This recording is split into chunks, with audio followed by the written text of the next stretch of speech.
Hello, everyone. Welcome back.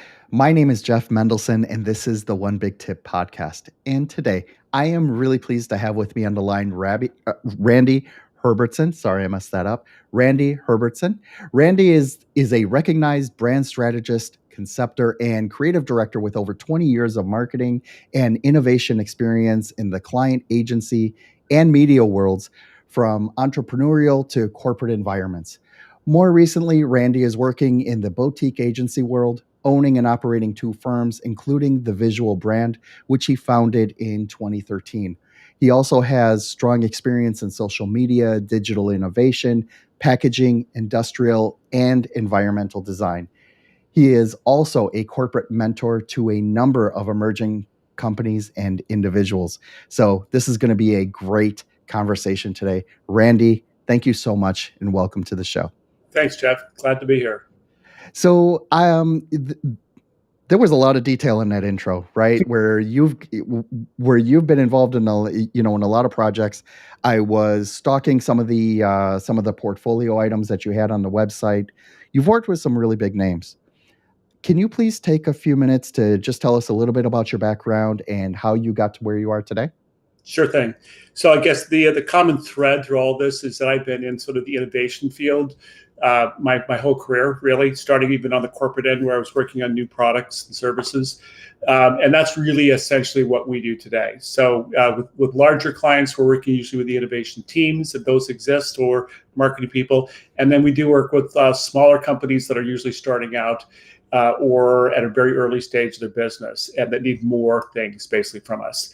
But essentially, I guess the theme is that it's something new. It's not just give me another version of what I already have, but if I'm an apple, how do I become an orange? Or could I become an orange? Things like that. And then that crosses into the service area really a lot of times where it's really about creating communication simplicity out of an idea. And we, as a result, information design is a big practice area for us as well, because that is actually something, infographics, information design, that becomes really important in communicating to audiences.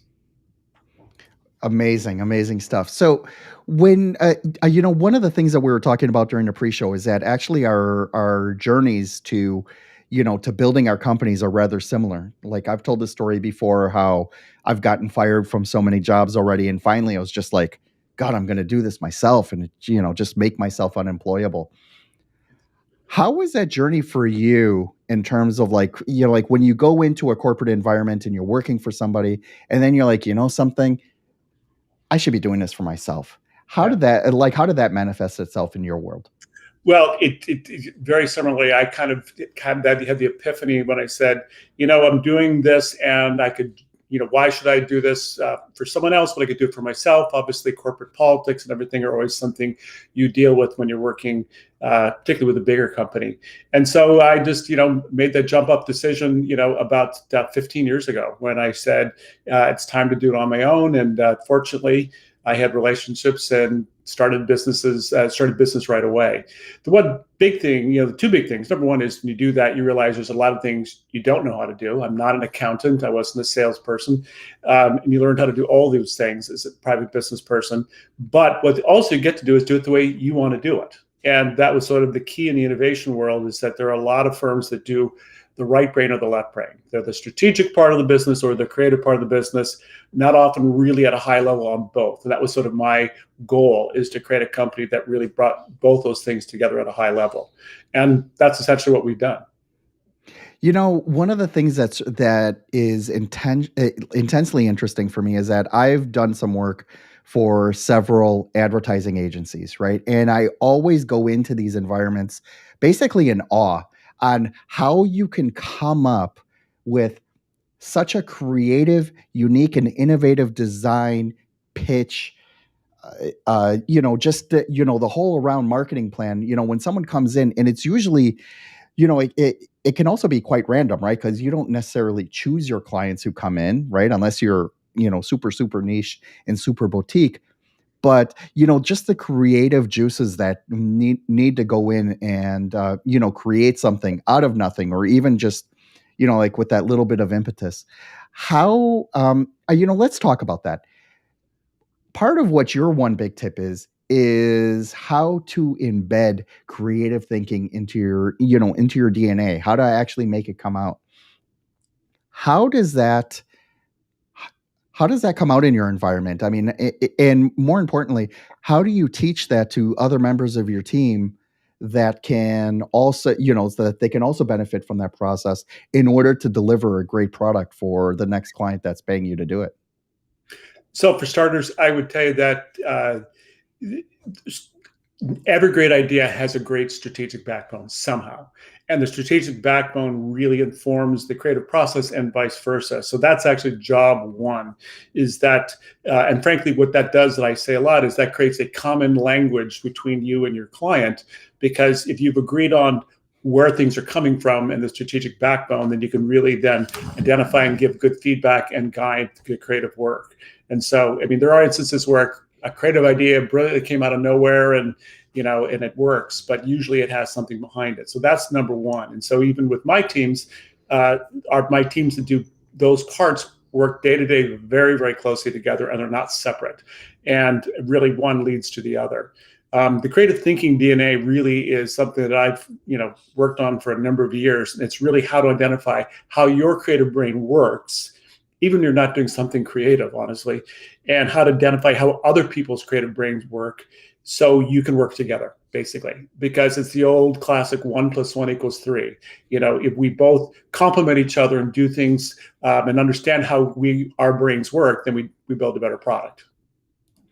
So how does that work? Like, how do you actually implement that, right? So, on one level, you're talking about, like, like we're doing this study to see strategically what is the client looking for, what is do they actually have a product that's worth buying, for example?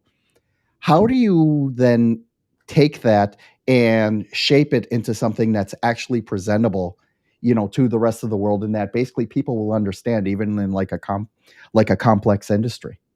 So gets in one of my other biases is that, as a brand manager, I spent lots of time creating tomes of brand manuals that said a lot of words and had a lot of fancy things in them, but weren't really usable. So it's again about keeping things very tight, simple, iterative, and streamlined.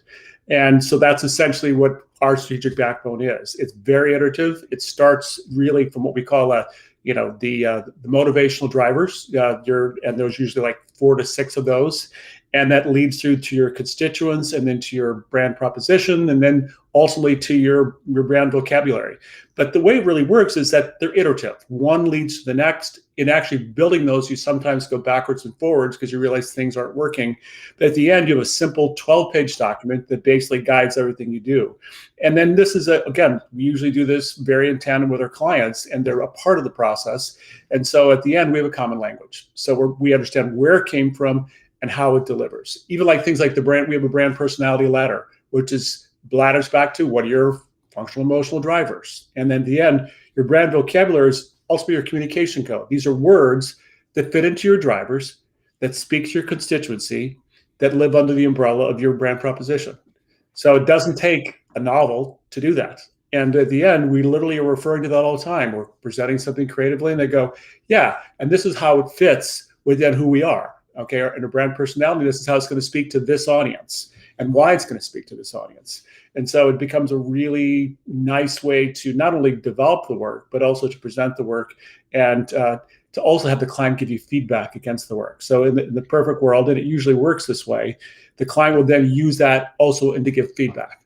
They'll say, you know what, one of our drivers is this. And tell me how this is really working with this idea. How is that really delivering that? And we can communicate against that. Amazing, amazing stuff. Can you please go through like some kind of example of how you walk through that process with the client? Like like maybe a quick story of how they came to you and how they were disjointed, and then how you were able to shape that into something successful for them? Yeah, an example I like to use a lot was a brand that I won't actually name, but in the cosmetic industry. Let's say a mid-sized brand. And the cosmetic industry, of course, is proliferate with lots of different brands with a lot of different things. This particular brand had a couple things about them. They were very eco. They also were using a certain kind of illustration a lot in their work long before we had started. And we realized, for instance, one of the big drivers for them was fun. Now, it seems a very simple thing, but fun is not a common word in the makeup world. People take themselves very, very seriously. And so that was a very, very critical word within their drivers. And that became really a unifying driving force for everything we did. Didn't think that everything was about humor. It was just about having some levity. Also, color was a functional driver, so that was sort of critical as well. So we were able to use those things together really, really well. And as a result, really be able to define what worked and what didn't work, and what made this brand unique. Wow. What was the but what was the net effect? So after you delivered this, this new branding message, how, and then they were able to implement it. How has that affected their bottom line? Like, what changes did you see in their organization after you got involved and handed everything off to them? So what number one really happened is consistency. A lot more consistency in not meaning sameness, but consistency in the way they were communicating, from the way they wrote language to the way that things were visually expressed. Even to every touch point, the packaging, the interaction on a video, the interaction on an e-commerce site, interaction in an in-store environment. It all started to sort of fit together, where before it was a little bit disjointed. And what was also interesting, it also then led to some interesting things in product development, because they said, okay, since fun is part of what we do, how does that manifest itself in a product experience, even whether it's packaging or application or that kind of thing? So it was really, really interesting to see that work. And I will tell you that the brand has grown quite steadily and nicely, and still has a very unique position in the marketplace, because not only because it's distinct, but because they do it a little bit in a different way. Well, what's really cool about going through stories like that is you can actually pick out, some of the key points, some of the key milestones of when you got involved and what you needed to have changed in order for your work to be effective. And I think that I've worked with some companies that, like, frankly, haven't taken my advice, and I'll follow up with them. Right, I'll follow up with them, a couple of years later, like, just to see if they did something with it. And normally they don't. Like, they ended up being stagnant, and the ones that do end up taking advantage of the work, frankly, that they paid for, right, are the ones that usually do a lot better, right? So you want to make sure that you're bringing in clients that can, that are not only willing to take on the experience, but are open to it as well, right? Because you definitely need them to take action on the work that you're doing for them. Yeah, 100%. And I will tell you what often happens, too often, is a client says, okay, I'm supposed to do this. I need to do this.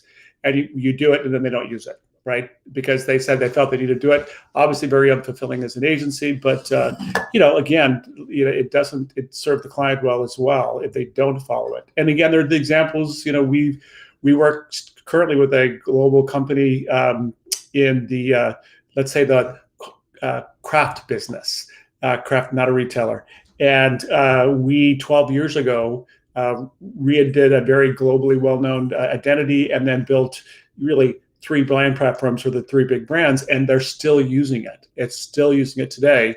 And it's cool to see, because again, they have a very clear idea of the differences between the 3 big brands underneath this company, and they continue to evolve with that. So, what was relevant 12 years ago is a little different today, but the overall brand personalities have not changed, nor should they, because they were really based on research, that were based on differences in the way the products worked, et cetera. So it's cool to see it works, and like I said, it's not stagnant. It should evolve, but you can start again with the basic precept of what, differentiates. That's probably one of the key points as well, is that you should be delivering for them a product, a brand strategy, like an actual roadmap that you can go off the beaten path a little bit. You can make a detour here and there, come back, and as long as the overall scope remains the same, that you're still selling basically the same product, you should be able to offer them a product that they can move forward with. And if you can get them to use that 5-10 years into the future, boom, you've done your job. And the other key thing about that too, Jeff, is that it's when they want to do something different than they do. So, like I said, I'm an apple. I want to be an orange. Can I be an orange? So, what to do? There's elements of that apple you got to bring over into that orange to make it work, or it's not your brand. You can't just like, hey, I want to do something totally different because I want to blow everything up. You can do that, but why not build up the legacy of what's working for you or what you're known for? So, another example, we worked with a big beer company who actually has their business is based from Europe, but they also have business in Mexico. And they said, the craft beer business is getting really, really big. Can we make craft beer from Mexico? And first of all, I says, no, Mexican beer is considered to be nothing like craft beer. But we did some research and we did some development. We said, you know what, there's a there to bring those two things together. But it took some discovery and some concepting to get there. But again, it starts with what they already were. All right, so they already were identified, with a Mexican presence, and they also were excellent beer makers. So we're able to bring those two things together. What an amazing example. Thank you so much for sharing that. Can you please let everyone know how they can learn more about your company and how they can reach out to you directly? Absolutely. So you've got there on the website. Our company website is thevisualbrand.com. I'm Randy at The Visual Brand. So feel free to reach out to me either way. Same thing, you can find me in the same way on social media. Amazing stuff. Randy, thank you so much for joining me today. It's been a great conversation, and I really appreciate you taking the time to speak with the audience. I appreciate it as well, Jeff. Thank you.